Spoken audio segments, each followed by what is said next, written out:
Hey there, reflection. Welcome to the very first diary entry here on Nature's Journal. I'm your diarist, Jeneska, and I'm so excited to have you here today. I decided to title today's entry To Be or Not to Be. And the reason behind that is that the journey called evolution is accompanied by various stages. It consists of various stages. We have stages where we grow and we outgrow certain traits, characteristics. We have stages where we remain constant. We have stages where we skyrocket, and we have stages where we go through our downfalls and we downgrade. And all of those stages lead us back to what? To success and to the betterment of our species at large. And I've noticed that during this process, as we are quantum jumping from one state of being to the other, we are posed with two questions. Do you choose to be or to not to be? Are you holding on to those aspects of yourself that aren't of service anymore, or are you allowing yourself to move forward, to move and to progress, or are you digressing?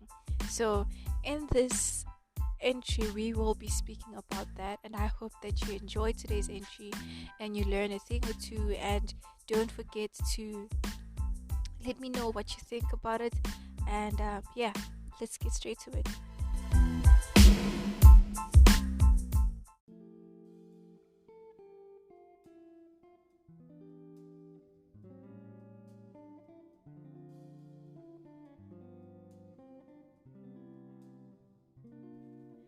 There's something that I've noticed about myself. I know that we're all evolving all the time. We're not the same. We never remain constant. We're just always in the state of flux. And some of the changes are huge and some of the changes are very minor that we don't even notice at times. They go unnoticed. But some of the changes are so huge and so gigantic that you can't even miss it.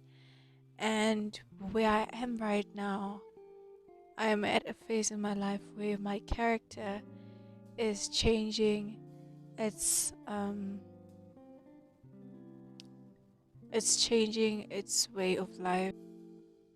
Basically, I'm aligning myself with my purpose, if you will. And I know that purpose, when we speak about life's purpose, I tend to view it as this huge thing where it's like, oh, my life is to be my life's purpose is to be a psychologist or a therapist and to open up a wellness center, da, da, da, da, da, da. But me being a sister is still alive. It's my purpose, me being a daughter is a purpose. Me being a friend to somebody is a purpose. It's still my life's purpose. And I think we tend to override and overlook these other minuscule purposes, and they're not so minuscule when you look at it from a grand perspective. And so, going back to the point of change, I'm a person that usually views things from the beginning, from the outset, and then I skip the process and I just want the result immediately. I'm like, okay, so this is the character I'm choosing, this is the storyline that I'm choosing to follow, and I just want to see the end result. I don't want to immerse myself in the process of change, and I guess that's where I am right now. And I've been hearing a lot of people say, you are right where you're supposed to be. I hear that phrase a lot, and for me it brings up so much I wouldn't say anger, but it frustrates me because I know where I'm supposed to be. I know where I want to go. I might not know exactly, precisely, but I have a feeling that this is not This is not it. This is not the end all be all. I want more for myself.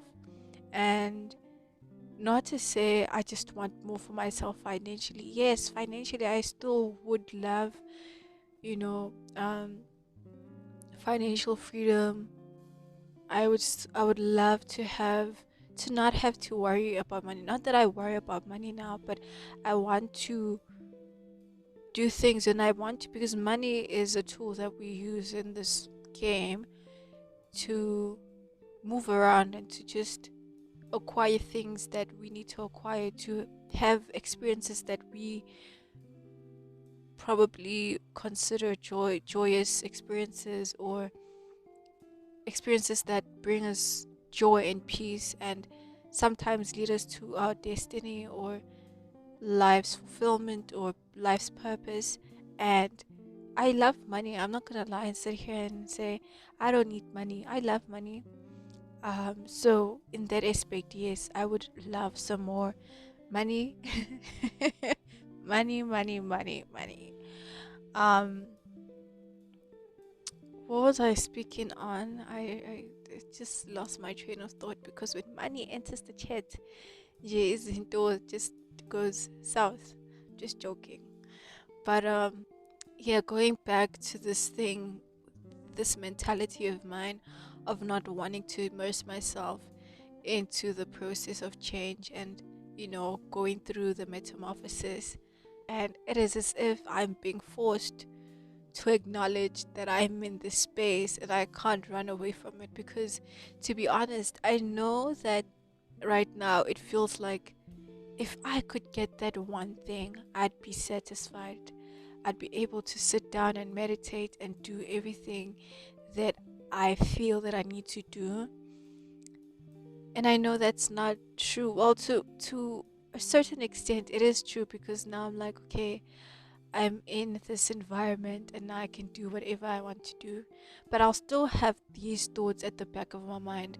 If I'm still entertaining these thoughts at the rate at which I'm entertaining them, then I'll still feel unfulfilled.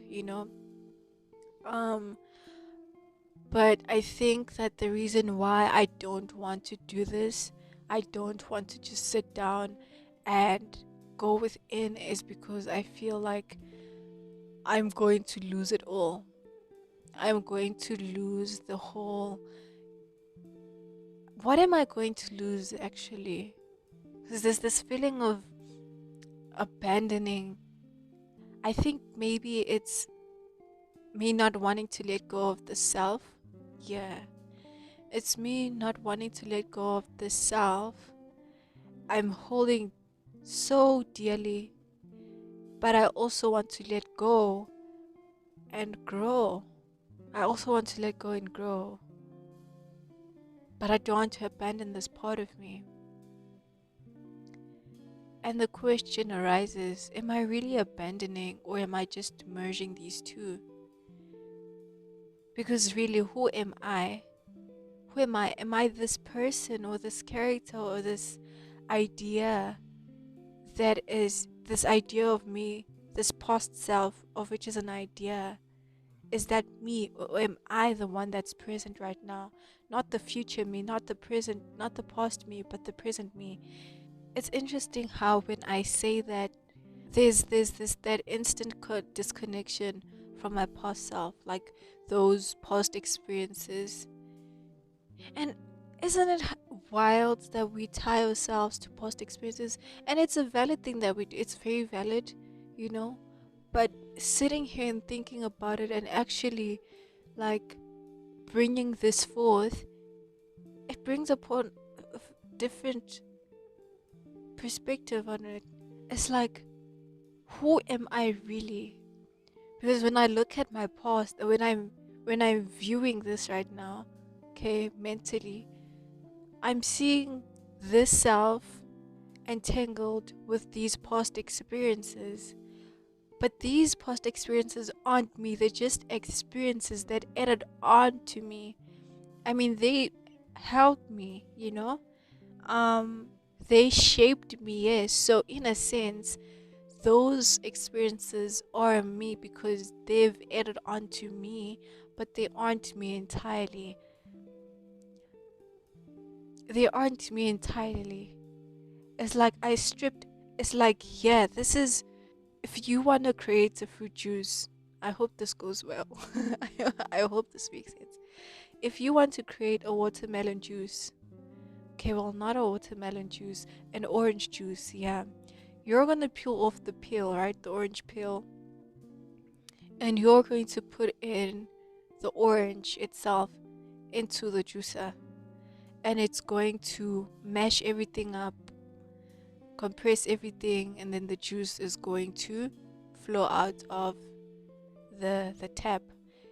I don't know if there's the skin, like the skin of the orange, you know, those transparent things. I don't know what you call them. Maybe those are going to be the residue, and then we'll have the juice. So now we have the residue, the juice, the residue, and the peel. But who is me exactly? Am I the juice? Or am I the residue? Or am I the peels? I think I'm the juice. I'm the juice, and these past experiences, which is the peels or the residue, are the experiences. I'm leaving those behind. I'm not I'm not I'm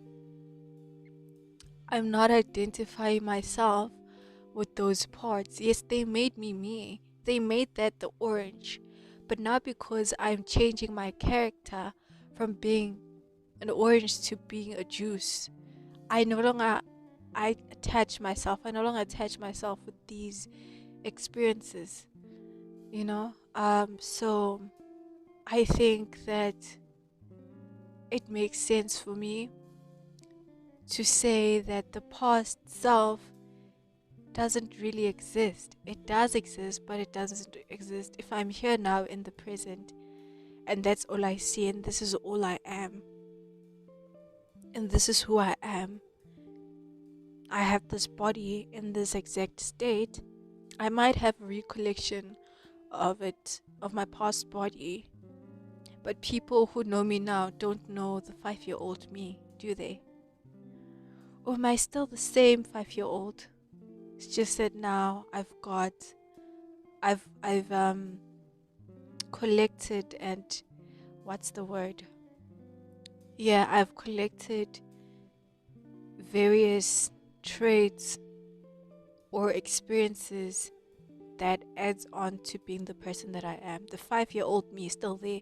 The 6-year-old me is still there. 7, 8, 9, 10, 11, 12, 13, 14, 15, 16, 17, 18, 18th, 19th, 20th, 21 self. This is me speaking. I'm 21 years of age currently. And all of these self, damn, are still in me. They're still me. And maybe the years aren't so much.